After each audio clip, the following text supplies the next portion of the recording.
Welcome to job seekers Tamil. இன்னைக்கு நம்ம பார்க்க போகிறது ஏர்போர்ட் அத்தாரிட்டி ஆஃப் இந்தியாவிலேருந்து வந்த ஒரு வேறு லெவலான சென்ட்ரல் கவர்மெண்ட் ஜாப் பற்றி தான் பார்க்குறோம். இந்த ஜாப்க்கு எக்ஸ்பீரியன்ஸு வேணும்னு சொல்லிட்டாங்க. 12th பாஸ் பண்ணியிருந்தாலே போதுமா, இன்டர்வியூ கூட இல்லையா, வெறும் ஒரே ஒரு டெஸ்ட்டு, கம்ப்யூட்டர் பேஸ்ட் டெஸ்ட் மட்டும் பாஸ் பண்ணிட்டா போதுமா, கேர்ள்ஸ்க்கு ஃபீஸும் கிடையாதுன்னு சொல்லிட்டாங்க. சேலரி பார்த்தோம்னா ஃப்ரெஷர்ஸ்க்கு பேசிக் பே, அலோவன்ஸ், கிராஜுவேட்டி எல்லாம் சேர்த்து 95,000லேருந்து 1 lakh வரைக்கும் தராங்க. ஸோ சேலரி பேக்கேஜ் பார்த்துக்கோங்க எவ்வளோ அதிகமாக இருக்குங்க. அதனால தான் இதை நான் வேறு லெவல் ஜாப்னு சொன்னேன். இதை பற்றி நான் டீட்டெயிலாக சொல்ல போகிறேன். ஃபுல் வீடியோவும் பாருங்கள். ஃபஸ்ட் டைம் பார்க்குறீங்கன்னா சப்ஸ்கிரைப் பண்ணிக்கோங்க, உங்கள் ஃப்ரெண்ட்ஸுக்கும் ஷேர் பண்ணுங்கள். அப்ளை பண்ணுறதுக்கு லிங்க் வேணும்னா கீழே டிஸ்கிரிப்ஷனில் தரேன், இல்லைன்னா கமெண்ட்லையும் லிங்க் பண்ணி வைக்கிறேன். வாங்க வீடியோக்குள்ளே போகலாம். ஸோ இதில் 2 போஸ்ட் இருக்குது, எக்ஸிக்யூட்டிவ் அண்ட் நான் எக்ஸிக்யூட்டிவ் 2 போஸ்ட் இருக்குது. 2 போஸ்ட்டில் நம்ம அப்ளை பண்ண போகிறது நான் எக்ஸிக்யூட்டிவ் போஸ்ட்.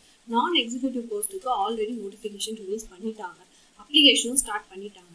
எப்போ லாஸ்ட் டேட் பார்த்தோம்னா 5th March 2025 தான். இன்னும் எக்ஸாம் டேட் அவங்க இன்னும் கன்ஃபார்மாக சொல்லலை.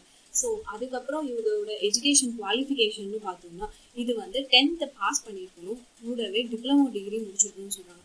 அதுக்கும் என்னென்ன பிரான்ச்சுன்னு அவங்களே சொல்லிட்டாங்க. மெக்கானிக்கல், ஆட்டோமொபைல், ஃபயர், இது 3ல் ஏதாவது ஒன்றில் நம்ம வந்து டிப்ளமோ டிகிரி ஹோல்ட் பண்ணியிருக்கோம்னா நம்மளை வந்து இவங்க எலிஜிபிள்னு சொல்கிறாங்க. சப்போஸ் நம்ம 12th தான் பாஸ் பண்ணியிருக்கோம்னா அவங்க அதையும் வந்து எடுத்துக்கிறாங்க. ஸோ இவங்களோட ஏஜ் லிமிட் பார்த்தோம்னா 27 years மேக்ஸிமம் இருக்கணும்னு சொல்லியிருக்காங்க. ஸோ இவங்களோட ஃபீஸ் பார்த்தோம்னா எல்லாருக்கும் 1000 rupees பே பண்ண சொல்கிறாங்க. SC, ST, female and disable பீப்புளுக்கு மட்டும் ஃபீஸ் கிடையாதுன்னு சொல்லியிருக்காங்க.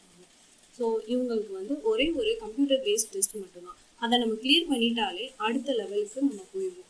ஸோ இந்த டெஸ்ட்டில் என்னென்னலாம் கேட்பாங்கன்னா reasoning, general awareness, English and aptitude, இது எல்லாமே 150 கொஷின்ஸ் கேட்பாங்க, 150 மார்க்ஸ். இதில் நெகட்டிவ் மார்க்கே கிடையாது. 120 minutesக்கு டோட்டல் டைம் நமக்கு வந்து நடக்கும். அடுத்து பார்த்தோம்னா, ஸோ உங்களுக்கு இந்த வீடியோ பிடிச்சிருந்தா லைக் பண்ணுங்கள். இதே மாதிரி வீடியோ பார்க்கணுன்னா சப்ஸ்கிரைப் பண்ணிக்கோங்க. அப்போ தான் இந்த மாதிரி வீடியோஸ் வரப்போ உங்களுக்கு தெரியும். உங்களுக்கு ஏதாவது டவுட்ஸ் இருந்தால் கமெண்ட் பண்ணுங்கள். தேங்க்ஸ் ஃபார் வாட்சிங்.